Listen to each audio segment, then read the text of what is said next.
quero falar sobre um texto com vocês. Um texto que a intenção é de trazer um consolo a nós mesmos. A ideia é de trazer um consolo.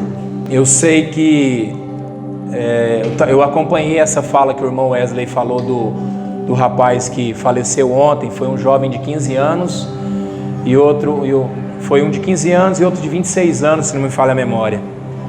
E com certeza o de 15 anos e até o mesmo de 26 anos tinha muitos planos, muitos sonhos para frente. Eu tenho certeza que tinha. E por alguma ocasião esses sonhos foram parados. Então eu quero, mediante isso e outras coisas, eu quero falar com vocês sobre o Salmo de número 23. É o texto que eu quero ler com vocês. É um salmo que cristão ou não conhece. É um texto que está escrito em vários carros, camisetas, supermercados, em vários lugares.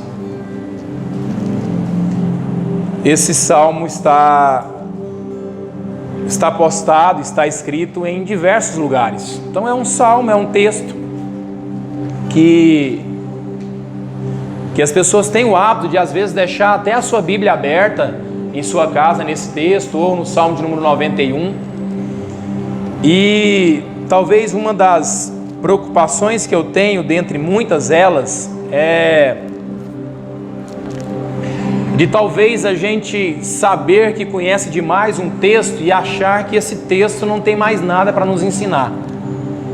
E sem dúvida nenhuma, você pode pegar um texto, por exemplo, estudá-lo a vida inteira, que você jamais vai conseguir entendê-lo na sua plenitude. Tá? Pode ter certeza disso. Salmo de número 23. Você vê que é até fácil encontrar ele na Bíblia, não é? Diferente de outros, de Naum, por exemplo. Esses textos a gente vai procurar, parece que eles somem da Bíblia, mas alguns textos parece que é mais fácil a gente encontrar, não é, Joãozinho? A Bíblia digital hoje facilitou tudo, né? Hoje é... Então, Salmo 23 é o texto que eu quero ler com vocês. E tenha em mente a expectativa de que você não sabe tudo desse salmo, tá? Com certeza Deus tem muitas coisas para nos ensinar através dele. Salmo 23 diz o seguinte: o Senhor é o meu pastor e nada me falta. Ele me faz deitar em verdes pastos e Ele me conduz ao lado das águas serenas, e Ele restaura a minha alma, me guia no caminho da justiça por causa do seu nome. Sim, ainda que eu andasse pelo vale da sombra da morte, eu não temerei mal algum, porque o Senhor está comigo. A tua vara e o teu cajado me consolam, e tu preparas uma mesa para mim na presença dos meus inimigos, e tu unge a minha cabeça com óleo e o meu cálice transborda. Certamente a bondade e a misericórdia me seguirão todos os dias da minha vida, e eu habitarei na casa do Senhor para todo sempre. Pai, em nome de Jesus, se talvez até a nossa carne, Pai, acredita que nós já sabemos tudo nesse texto, que seja desfeito agora em nome de Jesus, Pai. Pai, por favor, a minha oração é que o Senhor me esvazie totalmente de toda e qualquer sabedoria humana, porque ela é muito pequena diante da sabedoria que vem do alto. Ela não é nada diante da sabedoria do Senhor, Pai. Por mais que estudamos, por mais que fazemos graduações, especializações, elas de fato é uma palha diante da tua sabedoria, Pai. Então, em nome de Jesus, esvazia-me, ó Deus, de toda a sabedoria humana, porque o Senhor enviou os teus filhos aqui nessa noite, eles acreditam que aquilo que vai sair da minha boca veio do Senhor. Então, que de fato isso seja, que seja uma ou duas palavras, ó Pai, ou que seja 1000 palavras, que elas não venham de mim, Senhor Deus, porque as que vêm de mim, ela não produz nada, ela não produz efeito nenhum, Pai. Mas aquilo que vem do Senhor, Pai, ela não voltará para o Senhor vazia. Ela vai fazer tudo aquilo que ela foi designada que fosse feito. Então, em nome de Jesus, Pai, em nome de Jesus, não deixe que nada atrapalhe, tire aquilo que o Senhor vai ministrar no nosso coração nessa noite. Pai, em nome de Jesus. Amém e amém. Pode se assentar? Com certeza, talvez alguns de vocês já, aquilo ali que foi passado, vocês já tenham consciência daquilo, né? Mas o que aconteceu ali foi um teste entre 4 pessoas e todas essas pessoas iam lá e tentavam chamar aquelas ovelhas, né? E a primeira fez o teste, a segunda fez o teste, a terceira fez o teste, e as ovelhas nem se moveram, elas continuaram no mesmo lugar onde elas estavam e elas nem se moveram. Mas quando o pastor delas chegaram, ele de longe começou a pronunciar e chamá-las, e aquelas ovelhas ouviram a voz do seu pastor e foram até elas.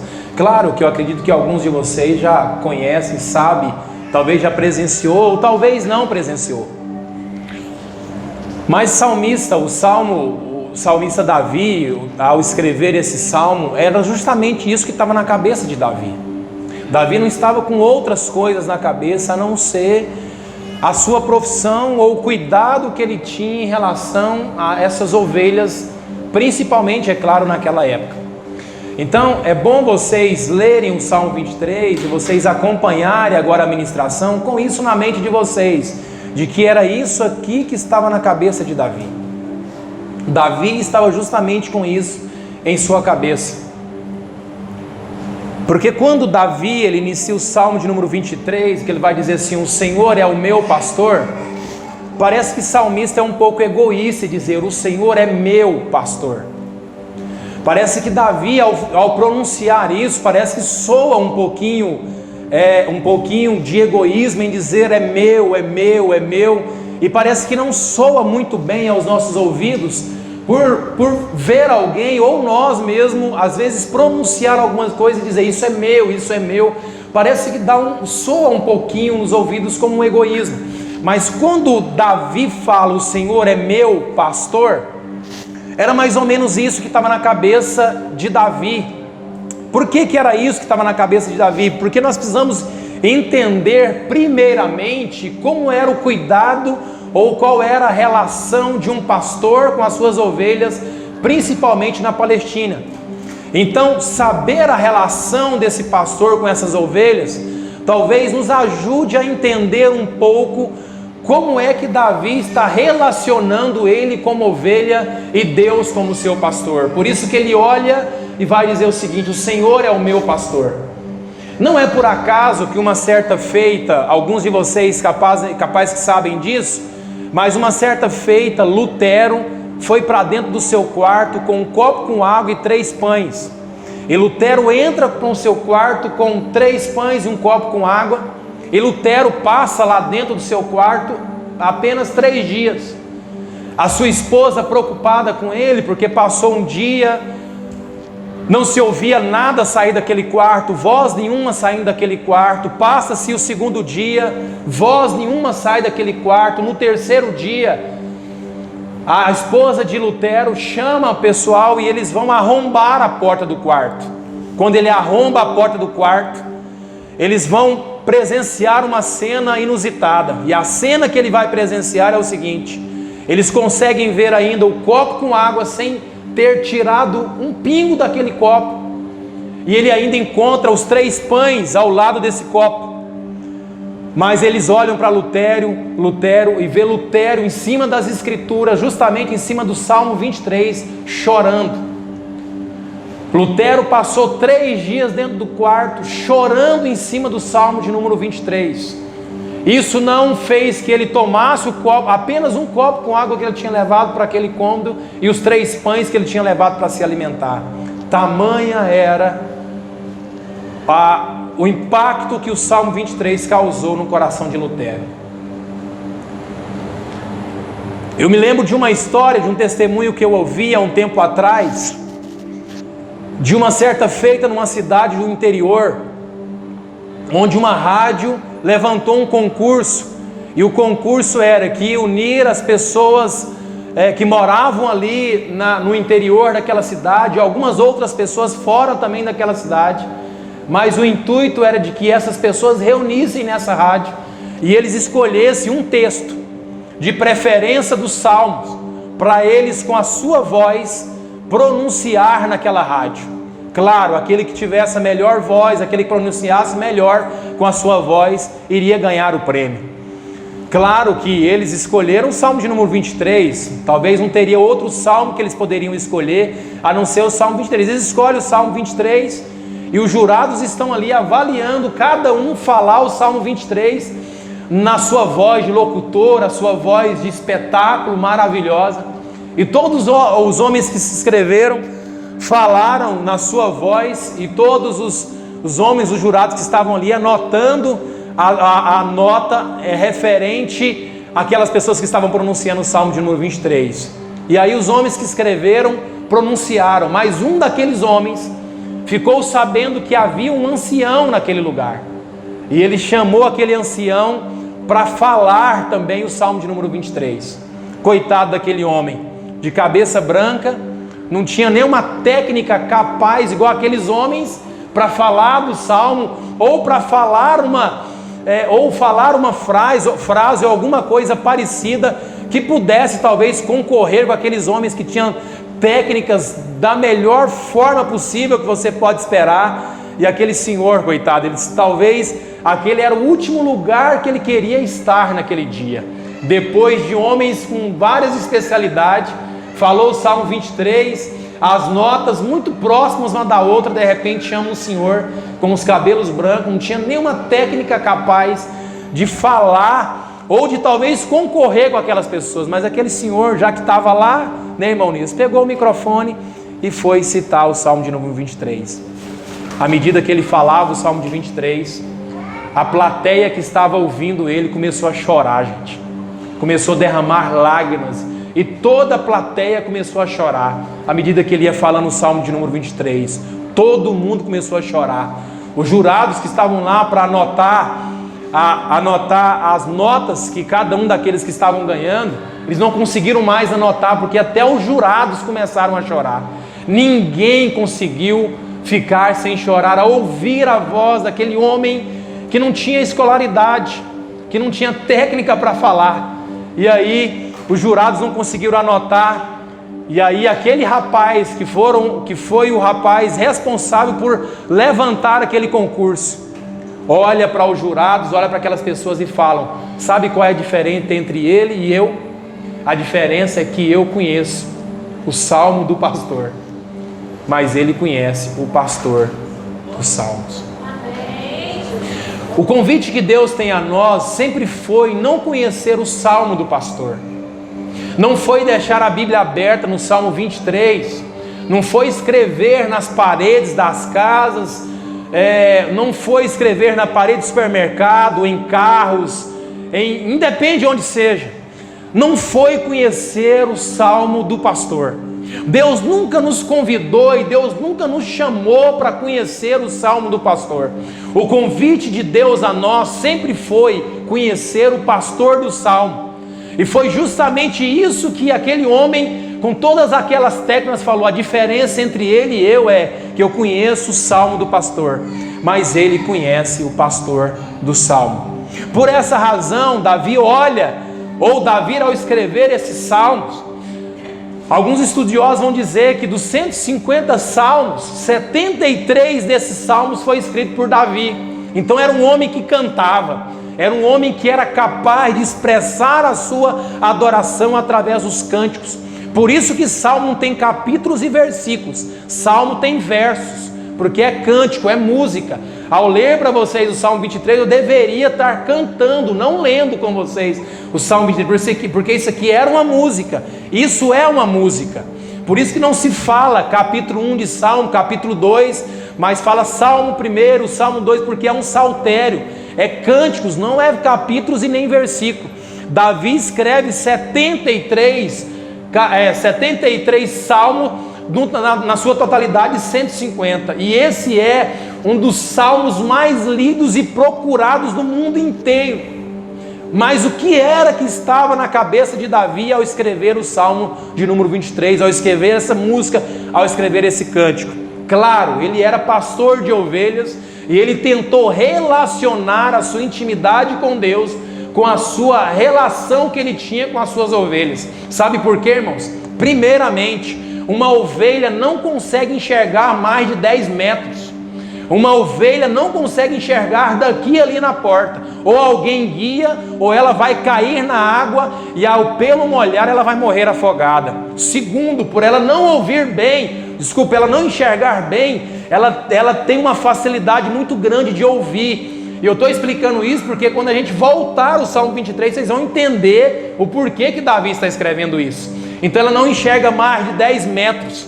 E por essa razão ela está ouvindo muito bem. Por isso que ele está dizendo, ele me guia em águas tranquilas. Porque o barulho incomoda ela.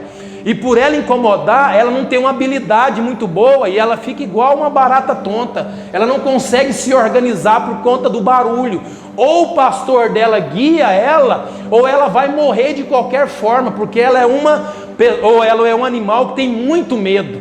O medo dela evita ou impede ela muitas vezes de alimentar, de tomar água, porque quando ela está com medo, ela abaixa e ela não consegue comer e nem beber. Por isso que o salmista vai dizer que ele vai me dar comida e bebida. Ou Deus faz isso, ou o pastor da ovelha faz isso, ou ela vai morrer de fome e sede. Agora o que acontece? O pastor dessas ovelhas é o seguinte, vocês vão perceber que normalmente o pastor na Palestina, quando está pastoreando o rebanho, você vai perceber que normalmente tem um copastor. Sabe por quê? Porque a ovelha ela não consegue lidar com a troca de pastor. Então o que aquele pastor faz?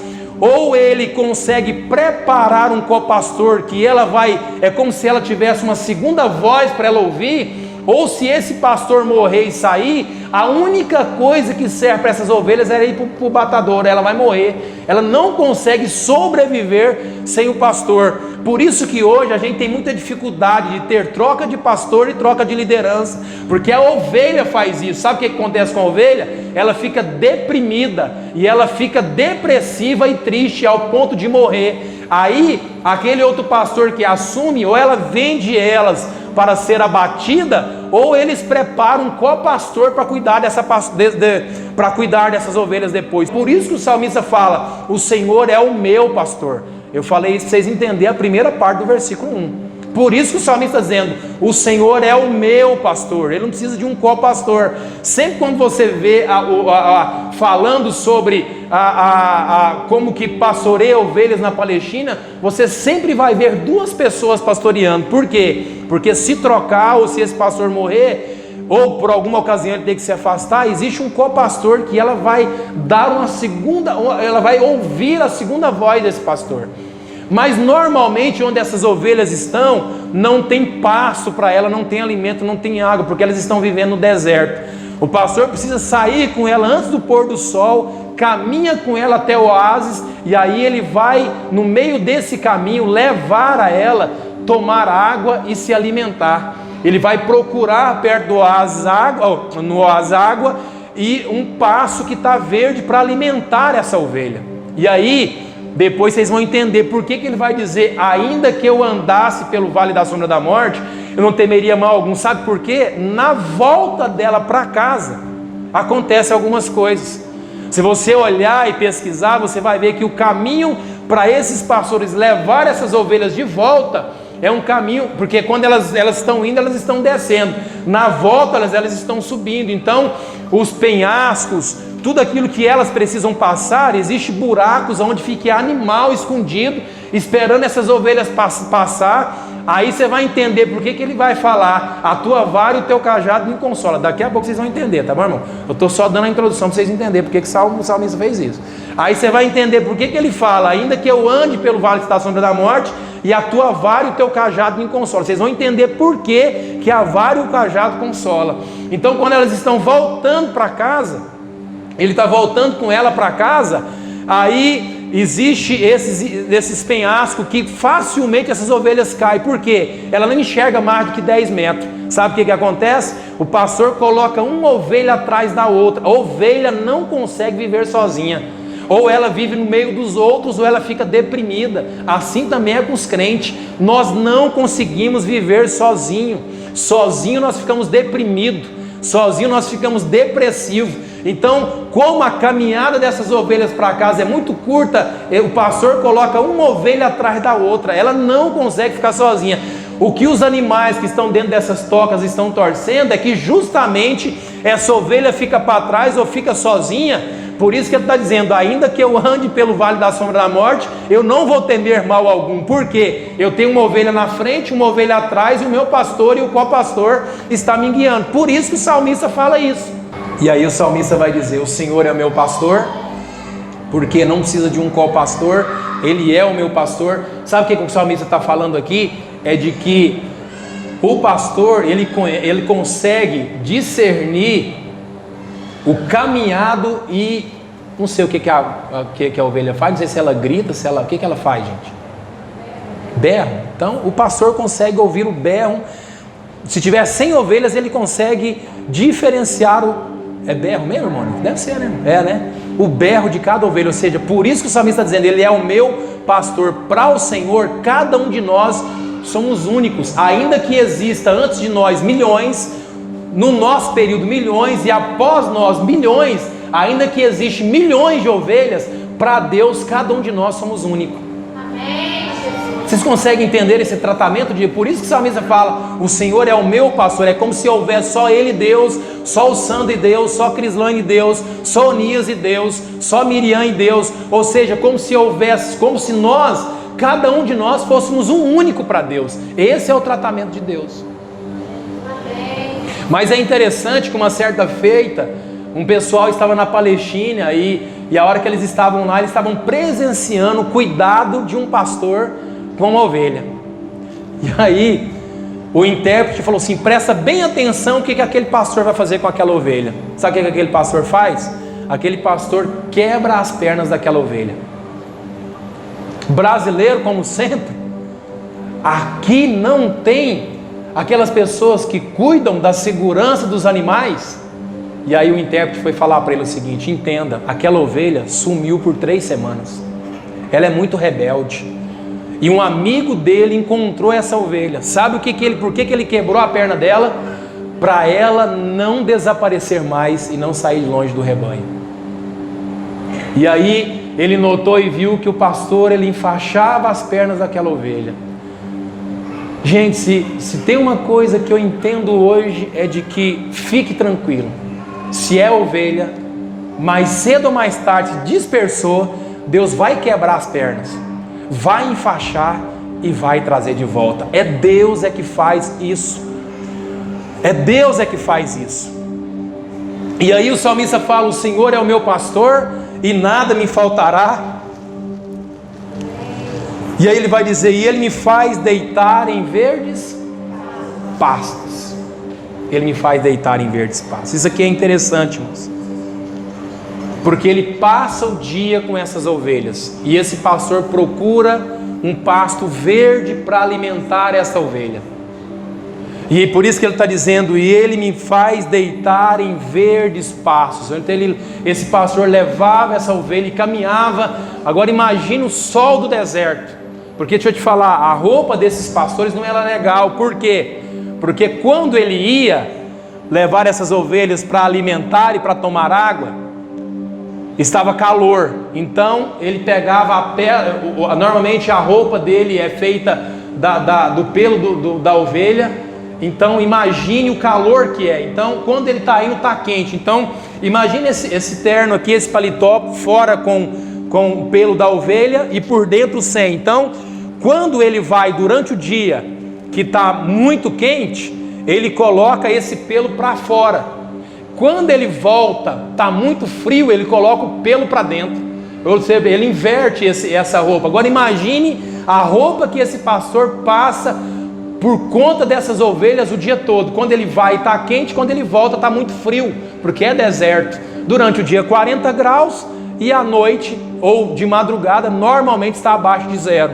Então ele me guia, ele me leva em passos, em verdes passos. Então ele caminha comigo até me dar um passo verde, encontrar um lugar que eu possa me alimentar. Ou o pastor faz isso, ou a ovelha morre de fome.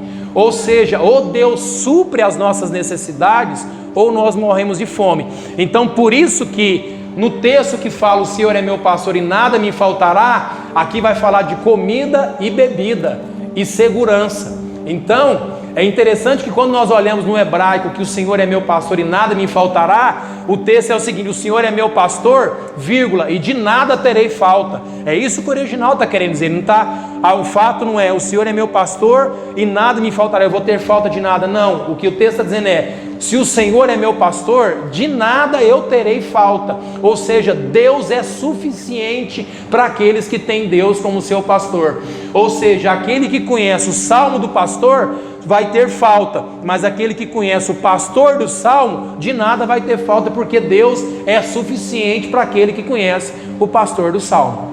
Entendeu? Que bom. E ele continua no versículo 2 dizendo: ele me faz deitar em pastos verdes e ele me conduz ao lado das águas serenas. Irmãos, o que o pastor tem que fazer com essa ovelha? Ele precisa procurar um lugar onde as águas estão tranquilas, porque a ovelha não enxerga bem e ela incomoda o barulho incomoda ela. Então, por barulho incomodá-la, ela não consegue encontrar a água e o alimento. E o que Deus faz? O que o pastor faz? O pastor leva ela num lugar onde a água está tranquila para ela beber água. Em alguns casos, por a ovelha ter medo demais, porque às vezes ela está presenciando ou presenciou um lugar que a água não é tranquila, ela fica com medo e ela não volta mais beber água. Por que ela não volta mais beber água? Porque ela foi beber água num rio ou em algum lugar e a água ficou em movimento e causou medo. Como eu disse para vocês, a ovelha tem muito medo. Gente, deixa eu perguntar para vocês conhecem pessoas, por exemplo, que têm medo de ser feliz? Que tem medo de aproveitar os momentos bons com outras pessoas? Gente, não havia animal melhor para Davi pegar e assimilar ela com o comportamento humano. Eu lembro quando eu comecei a namorar com a Ju, e ela falou assim: eu fui tão decepcionado na minha vida que eu não quero amar mais ninguém. Isso foi a fala dela. Mas quando ela olhou para mim, ela não resistiu, né, irmão? Mas, deixa eu... Olha a música, viu, irmão? Deve ser a música. Mas, veja bem... Oi, Marcinho? Fala, você é demais, fala. Foi não? Foi como, então? Pode falar, Marcinho. Fala igual o Valdomiro, minha vida é um livro aberto. Então a ovelha tem medo, porque hoje eu vi a nenenzinha, a minha esposa soltou, ela estava lavando a máquina, a roupa, e minha esposa sempre utiliza a água da máquina para lavar o quintal. Mas esses dias a Heloísa saiu e tinha um pouco de água na entrada assim da casa, e ela foi e escorregou. E hoje ela estava na cozinha andando e de repente a máquina vai soltando a água para correr ali na lateral de casa, e quando ela vê a água ela começa a chorar. A Ju não entendeu, mas eu vi o dia que ela caiu nessa água, um pouco de água com sabão que tinha lá na área. E hoje, quando ela viu a água descendo, ela começou a chorar. E é justamente isso que uma ovelha faz. Por ela ter uma experiência ruim, dela tomar água e não enxergar bem, e a água ficar em muito movimento, ela volta e ela fica com medo de tomar água. Em alguns casos, o pastor precisa pegar a água na mão para ela e colocar na boca dela, senão ela morre de sede. E às vezes isso acontece também com a gente. Eu me lembro que eu estava discipulando uma pessoa e ela me falou desse jeito, falou: pastor, olha, tá muito legal o discipulado, mas eu não consigo discipular outra pessoa porque eu fui muito por pessoas. E é isso que acontece com uma ovelha. Às vezes ela morre de sede, de fome, pela experiência ruim que ela teve. E aí ele continua dizendo: ele me guia no caminho de justiça, ele restaura minha alma e ele me guia no caminho, da justiça por causa do seu nome. Esse texto que Davi está dizendo aqui, você vai ver que logo em seguida ele vai falar assim: ainda que eu ande pelo vale da sombra da morte. Veja que esse versículo 3 que Davi falou, ele antecede o versículo 4. Por que ele está dizendo que ele me conduz? Ou seja, ele está em mente justamente a hora que o pastor percebe que ele precisa voltar com a sua ovelha para casa, e ele vai ter que pegar aquele caminho difícil. E literalmente Davi dá o nome Vale da Sombra da Morte, porque realmente os animais ficavam lá esperando essas ovelhas passarem, para eles pegarem essas ovelhas, ou se não, essas ovelhas, por não enxergar bem, elas caírem no penhasco. Então por isso que era o Vale da Sombra da Morte, literalmente era o Vale da Sombra da Morte, porque tinham animais, emboscada de animais, e um penhasco que, por ser muito, muito estreito, as ovelhas caíam com muita facilidade. Então, aí, por essa razão, ele está dizendo: ainda que eu ande pelo vale da sombra da morte, eu não temerei mal algum, porque tu estás comigo. Ou seja, em qualquer momento que aquela ovelha passasse, o pastor estava com ela. Por isso que Davi está dizendo: ainda que eu ande pelo vale da sombra da morte, eu não estou sozinho. Ainda que o animal faz uma emboscada para a ovelha, ela cai no penhasco, o Senhor está comigo. Por isso que ele vai falar, chegar no versículo 5 e vai dizer o seguinte: sim, ainda que eu ande pelo vale da sombra da morte, não temerei mal algum, porque tu estás comigo, a tua vara e o teu cajado me consola. Por que logo em seguida, quando Davi fala: ainda que eu ande pelo vale da sombra da morte, eu não temerei mal algum, porque tu estás comigo e a tua vara e o teu cajado me consola? Porque o cajado do pastor tinha 3 funções.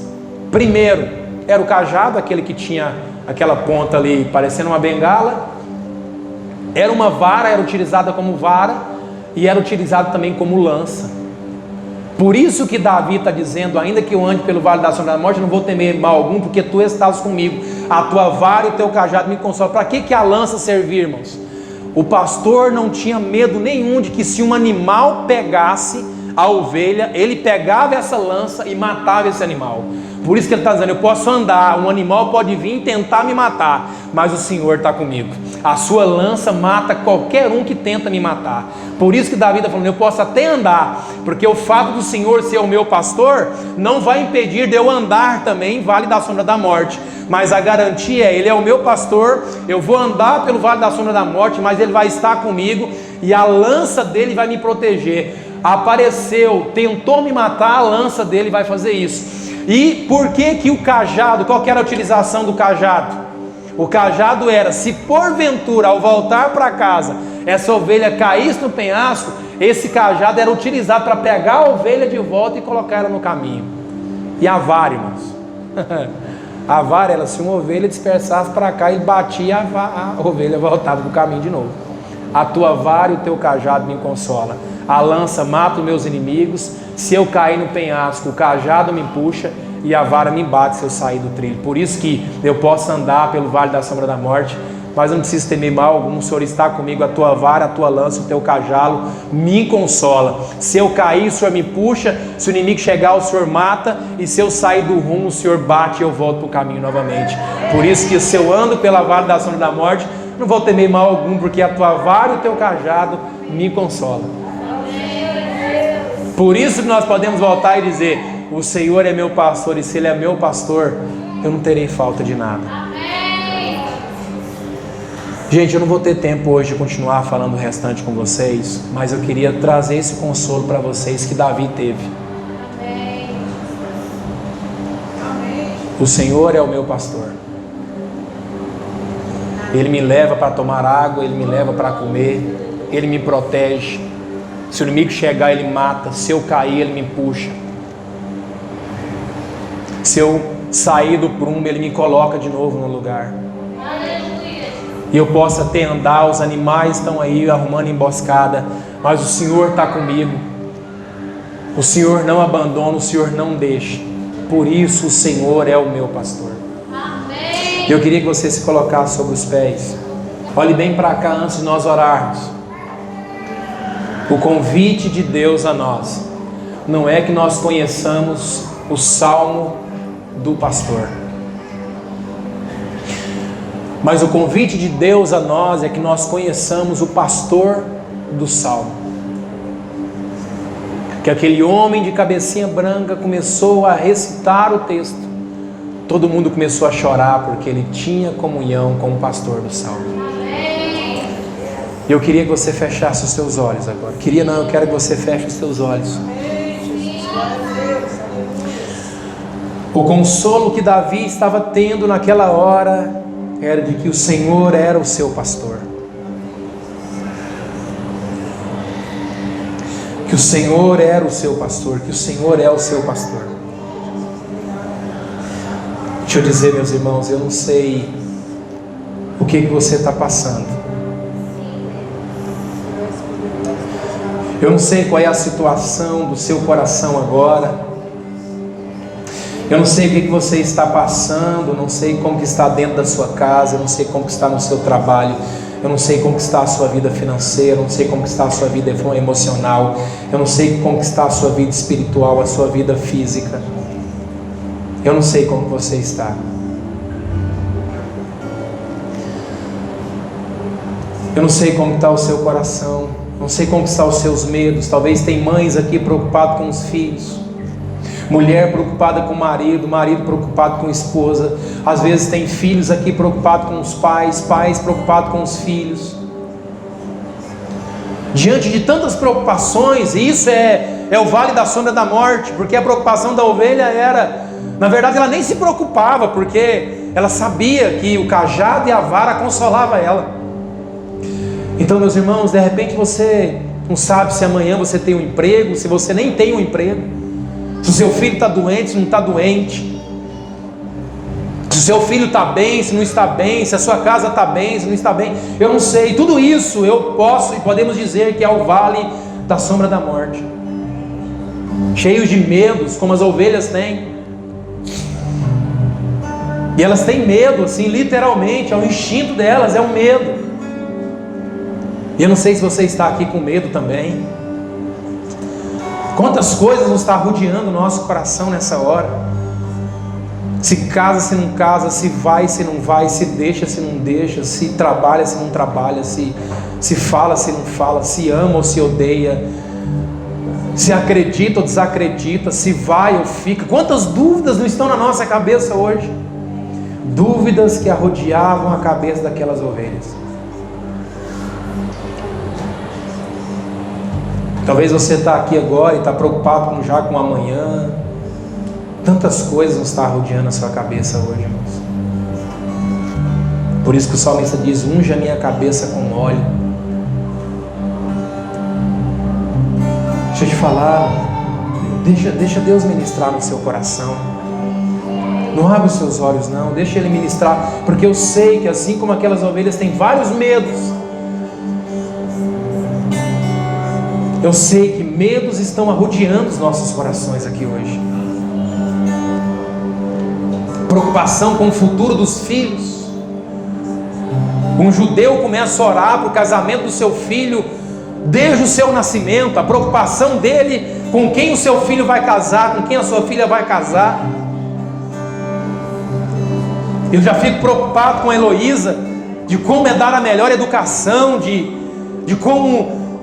preocupado de como guiar e conduzir ela no caminho certo. Eu sei que todos que estão aqui, que são pais, também têm a mesma preocupação, e você também está preocupado com o seu filho também. Quantas preocupações arrodeando o nosso coração nessa noite, quantos medos, que faculdade fazer, o que dá dinheiro, o que não dá dinheiro. Gente, é tanta coisa, irmãos. É tanta coisa que rodeia o nosso coração, é tanta coisa que está em volta da nossa cabeça, é quantos medos que envolvem a nossa cabeça. E foi pensando nisso que eu disse: se o Senhor permitir, eu quero falar sobre o Salmo 23, porque se o Senhor é o meu pastor, de nada disso eu terei falta. Se o Senhor tiver que pegar água na mão e me dar na boca, o Senhor vai dar. O Senhor sabe onde tem pasto verde. O Senhor sabe onde tem alimento, porque o Senhor está comigo. E se eu andar no vale da sombra da morte, eu não vou andar sozinho, porque o Senhor está comigo. O Senhor está comigo, porque a sua vara me coloca no caminho certo. O teu cajado, se eu cair, me levanta. Se o inimigo chegar, a tua lança fere o inimigo. Não tem nada que Deus não possa fazer com a ovelha. Não tem nada que o pastor não faça. Não tem nada. Então, em nome de Jesus, eu não sei como está a sua preocupação nessa noite, com medo, como a ovelha tem medo, mas o pastor acalma ela e diz: eu te levo aonde tem águas tranquilas. É nas águas tranquilas que o Senhor quer nos guiar. É onde tem água tranquila que o Senhor quer nos levar. É onde tem paz, é onde tem alimento. Ele sabe que nós não sabemos o que fazer. Ele sabe que a gente enxerga pouco. Ele sabe que nós ficamos perdidos com o barulho, com as lutas, as tempestades. A água em movimento a gente afoga. Por isso Ele acalma a água. É por isso que Ele acalma a tempestade com os discípulos. É por isso que Ele acalma a água e estamos aqui. Se você ainda não consegue beber porque está com medo, eu pego na mão e coloco água na tua boca. Muito bom estar com vocês aqui. Tá bom? Deus abençoe a vida de vocês. Vamos fechar os nossos olhos. Pai, muito obrigado por essa noite de celebração, Pai. Pai, em nome de Jesus, nós rendemos o Senhor, agradecemos o Senhor. Pai, em nome de Jesus, eu quero abençoar a semana de todos no Teu nome, Jesus. Pai, exalta o Teu nome, que seja uma semana de bênção, uma semana de louvor, uma semana de gratidão ao Senhor. Pai, em nome de Jesus, eu abençoo todos no nome de Jesus, Pai, que terça-feira nós estejamos aqui na tarde da bênção, sexta rede de mulheres, papai, em nome de Jesus, sábado jovens, domingo culto da família, os discipulados que vão iniciar essa semana, outras turmas de discipulado para o batismo, Pai, em nome de Jesus nós oramos, ó Pai, e colocamos diante do Senhor.